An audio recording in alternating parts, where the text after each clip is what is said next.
What's going on, everybody? Josh Callaway alongside Collin Kennedy, Sooners Illustrated and 24/7 Sports at the stadium in Norman, Oklahoma. Won again. Red November continues. The Sooners beat Missouri on Saturday 17-6. As the score would indicate, not the prettiest football game in the world. Not a lot of offense to be found in this game on either side. But obviously the story is Oklahoma's defense, which continues to be incredible and absolutely dominant second half. Collin will pull it all apart. But step one, I mean, we kind of knew coming in, this is kind of a tricky game, right? I mean, you had these two home games where if you win them, you know you're going to the playoff. But it was an early start. Missouri's a good team. They got Bo Pribula, their quarterback, back for this game. It didn't start out great. They have the nation's leading rusher, Ahmad Hardy. He looked like he was going a little bit early. But in the end, Oklahoma's defense was incredible, and that was kind of the difference. I mean, Missouri just couldn't do anything offensively in the second half, and Oklahoma gets themselves another win.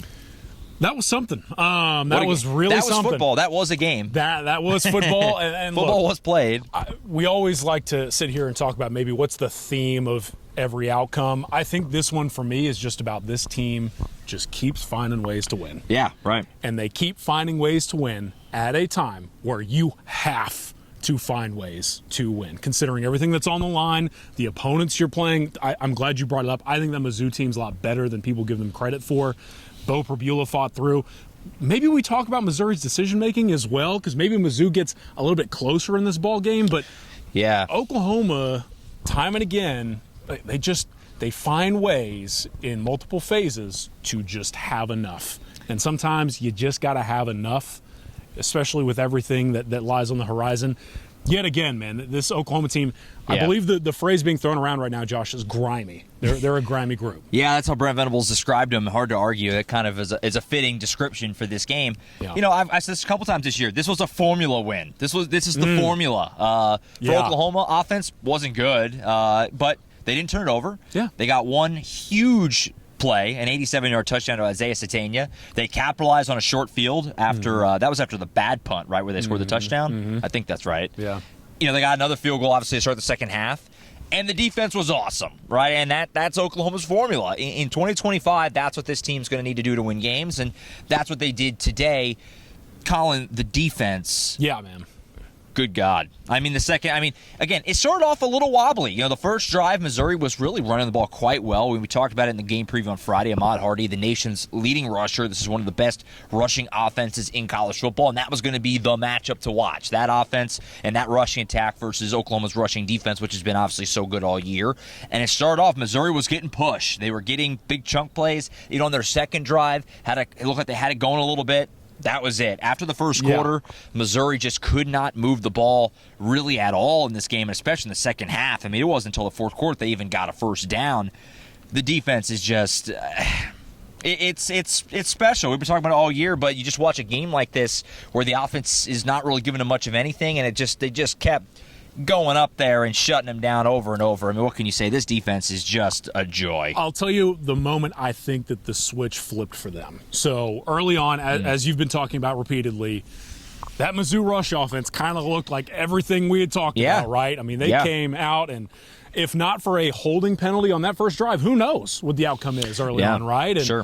And then if you'll remember, Mizzou has the ball. The Tigers are forced to punt. Penalty. PJ Adebaware on the punt. First down, Tigers. That's right. Then a couple plays later, dropped interception, RSJ, injury to RSJ. There's a break. And I felt like in the stadium you could feel the concern, the tension, the worry, the frustration kind of mounting. Sure.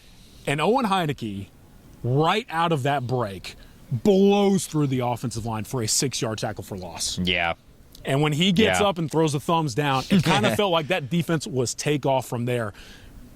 Multiple turnovers again, 2 picks. Yeah. I also think, too, you got to acknowledge this defense for what they're doing on special teams. That's now back-to-back weeks, if I remember correctly. They've had blocked field goals, Taylor Wine, and then Peyton Bowen. And they actually got a piece of the first one that went in somehow, which is kind of crazy. These defenders, it's not just what they're doing on their own side of the ball. In the third phase, which, again, this team's identity, they win on defense and on special teams. That defensive group is part of both of those efforts. Yeah. Jacoby Johnson, that interception after the Reggie Powers ejection. Yes. Yeah, one play after the targeting. Yeah.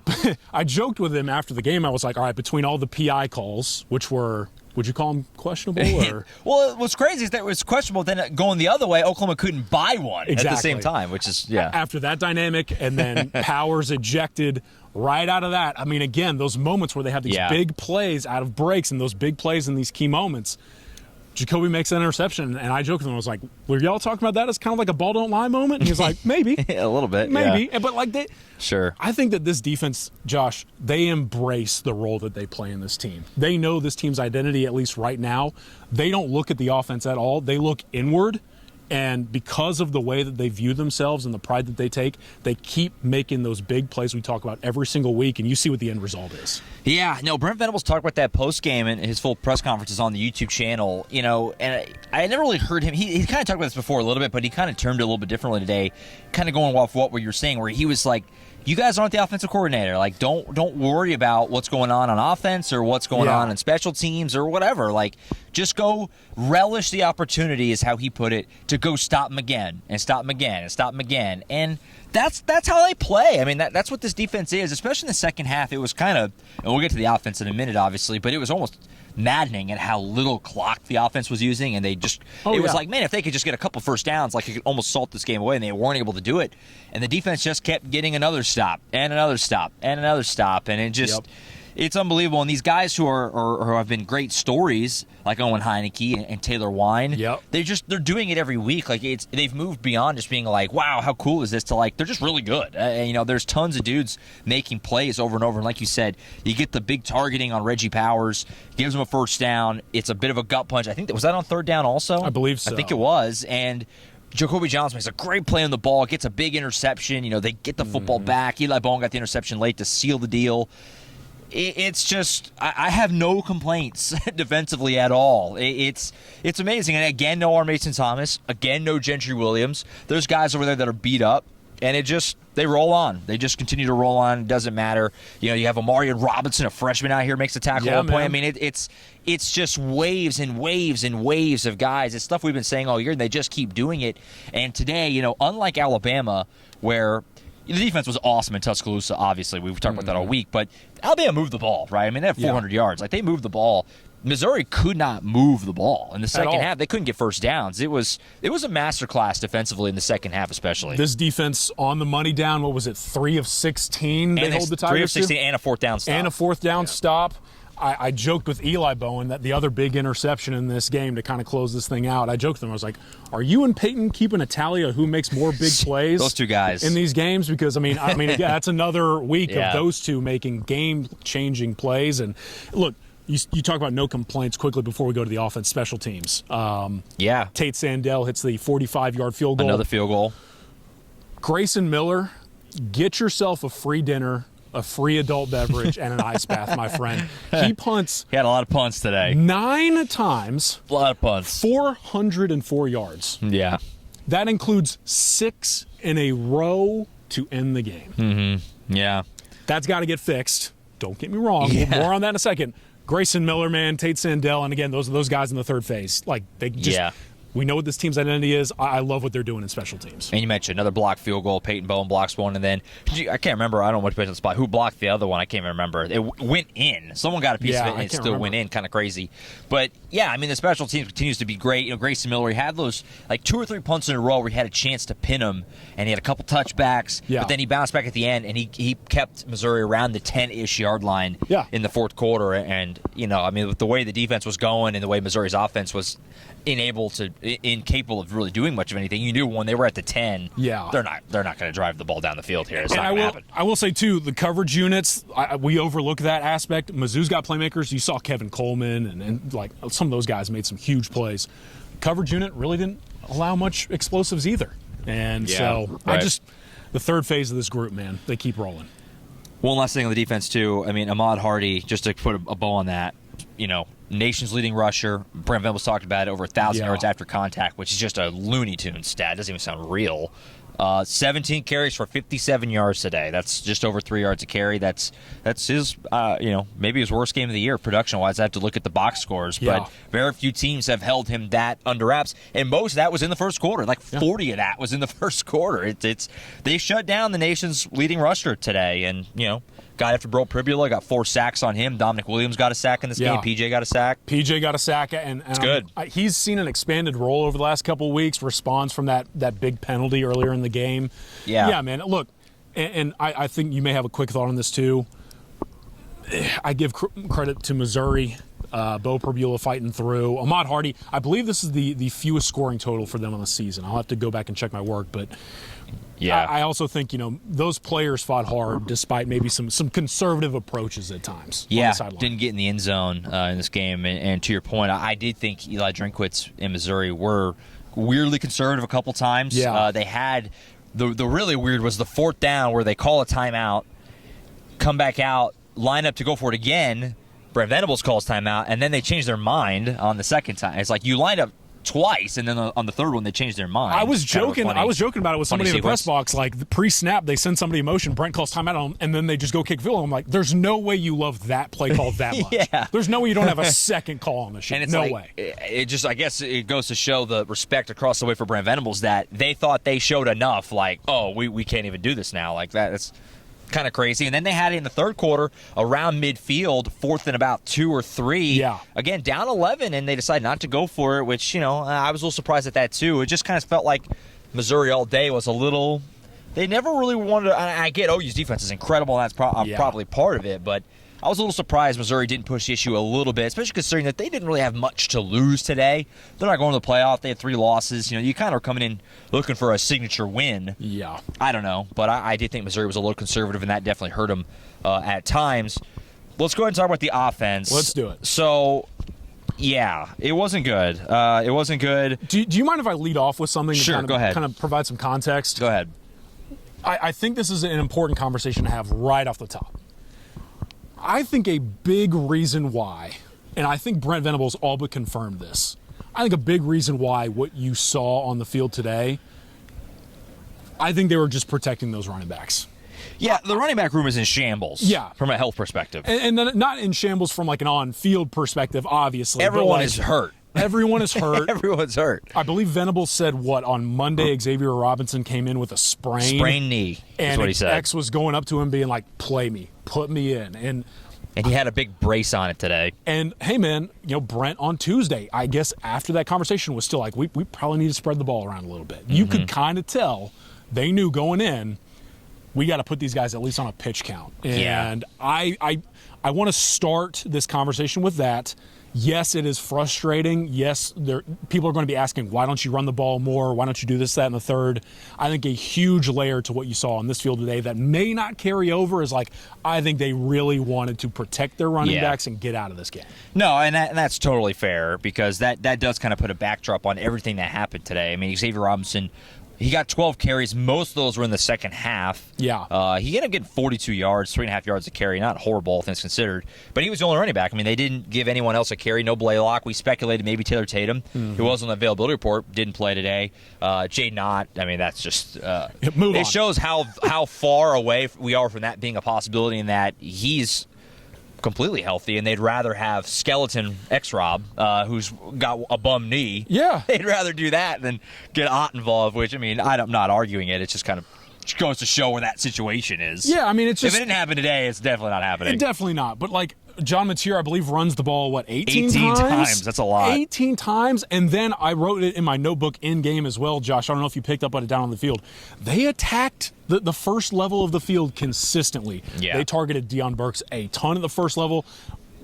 Isaiah Satania's big 87-yard touchdown, that's going to show up as a big explosive play. That's him catching it kind of at the first level and just track speeding it all the way to the end zone.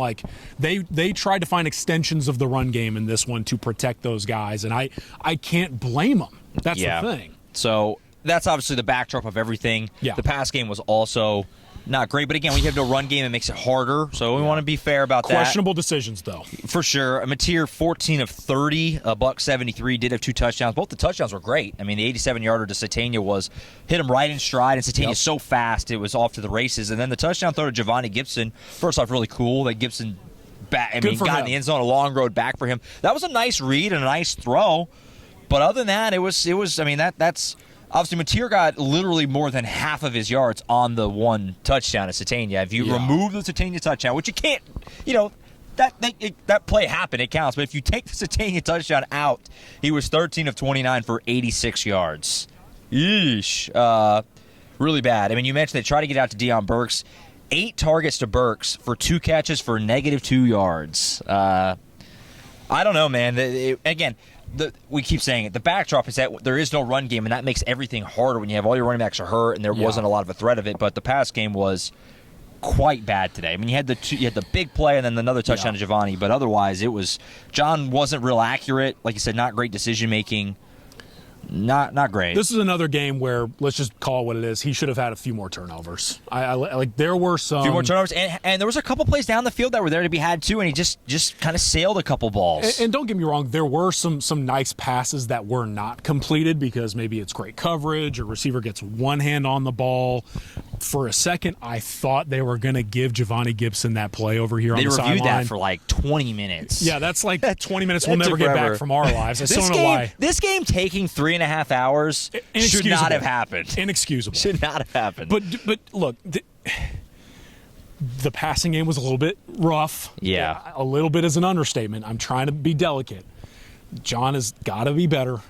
They have got to find a way to facilitate not even more explosive, just more plays. Yeah. Like they can't be just averaging positive plays. They can't be averaging 4 to 6 yards per drive or 4 to 6 plays per drive, excuse me. That can't be a thing if they're going to go be a playoff caliber team. Like right now they're on track to go play in the playoff, but I wrote about it a little bit afterwards. It's like, yes, this team, we kind of know what they are, but that doesn't mean they can just like relax and not try to fix this as soon as humanly possible, because it's one thing to get to the playoff.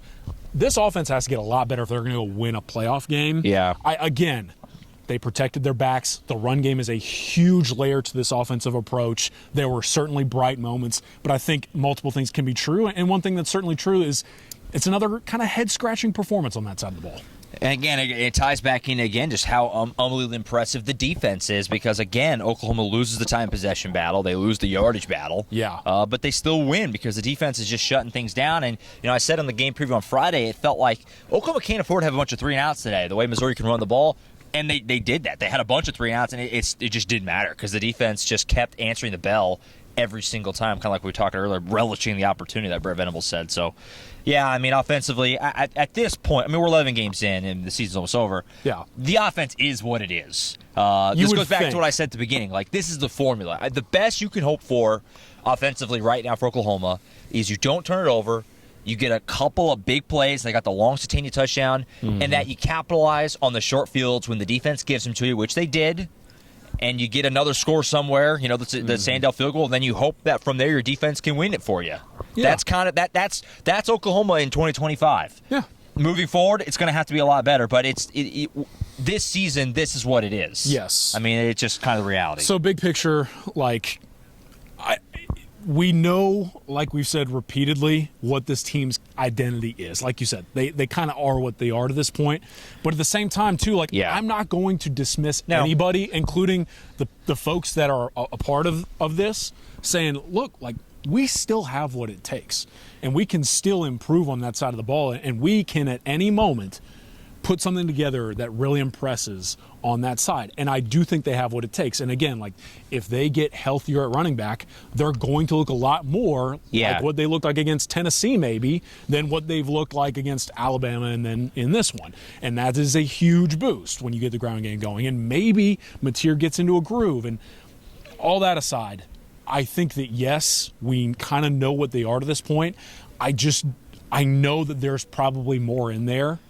And I can't blame anybody for striving towards that. And they need to, because now they have as good of a resume as anybody, Josh. They have the inside track at a postseason appearance. And if they're going to make the most of it, the identity they have now has to change. You know what I mean? Sure. No, and I do think, too, as negative as I kind of am on the offense right now in general, I do think I'm expecting more of the same next week, right? It's going to be, with LSU coming in, another ugly game. It's a good defense. They're probably going to have to win about the same that they did today. Probably going to. My score prediction on the preview will probably be in this ballpark. But if they do take care of business and they get to the playoff, I do think, to be totally honest, I think a few weeks off, if Xavier Robinson is healthy and Troy Blaylock is healthy, like, they will have a run game. How good it will be, I don't know, but it'll be a run game, and I do think the offense has a chance to be quite a bit better than what we saw today. Because, again, you mentioned it right at the top, and it's a good thing you did, because that's the backdrop on all of this. They don't have a healthy running back, other than Jay Knott, who they're not going to play. Yeah. He's the only one, and they're obviously not going to play him. So, they kind of just made do with what they had today, and it was enough, because the defense is incredible. All right.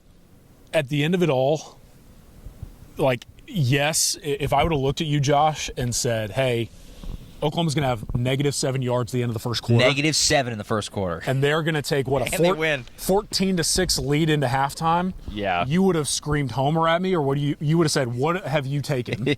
And how is it either giving you the ability to see the future or just have complete delusion? But, like, again, they find ways to win. And I don't know, man. I guess I just...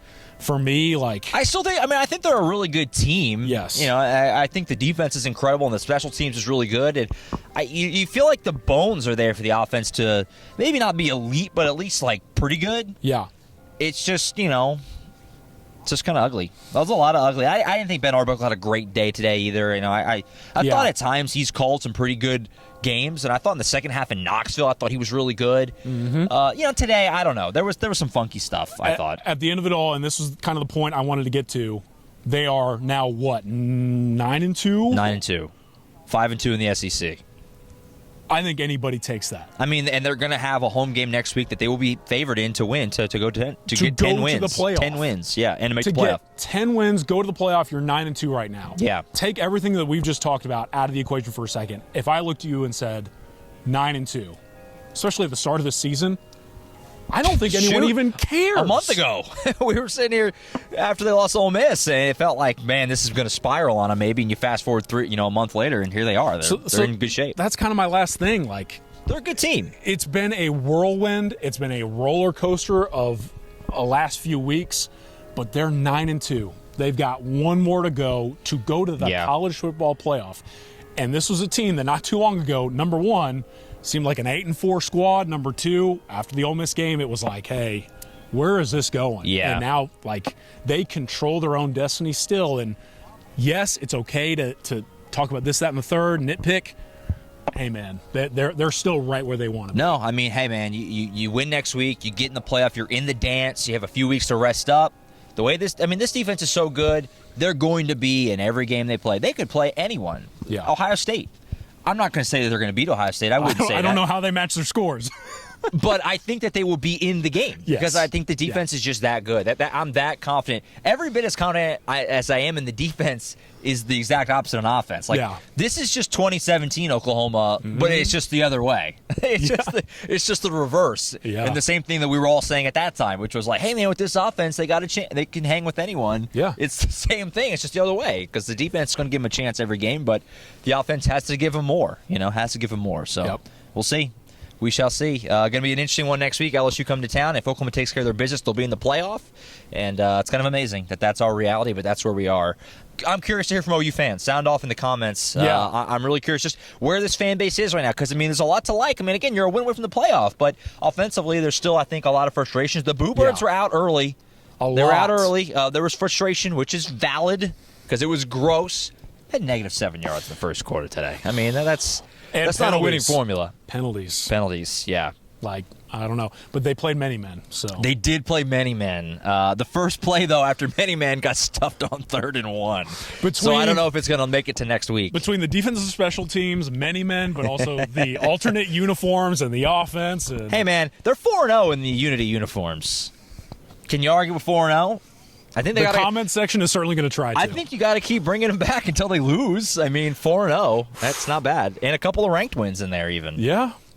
Hey, why not? I'm going to let the comment section take care of it for me, man. Why not? It's crazy. I think that's it. Yeah. We'll be back on Monday with the podcast with Tom to kind of pull it all apart and really start to look ahead into the final week of the regular season. One more game to go. It'll be back on this field with LSU coming to town. And like we said, if Oklahoma wins, they're in. There's no doubt about it. The only question will be, can they get another game here with the first round? Can they get it at home or will it be on the road? We'll obviously see how things shake out the last couple of weeks and the rankings and all that good stuff. But what Oklahoma does know, they win, they're going to be in. Full coverage over on the website, oklahoma.247sports.com. LSUSports.com. On the YouTube channel, you can hear from Brent Venables, Ben Arbuckle, John Mateer, a whole slew of players as well after this one. That's it for now. Again, be back for the podcast on Monday to pull it all apart. Happy Thanksgiving. Happy to you Thanksgiving. And yours. Have a good Thanksgiving, everyone. By the time we see you next time on the Instant Reaction, it'll be the final game of the regular season. We'll either be talking about OU in the playoff or be like, oh no, what happened? Let's not even think about that.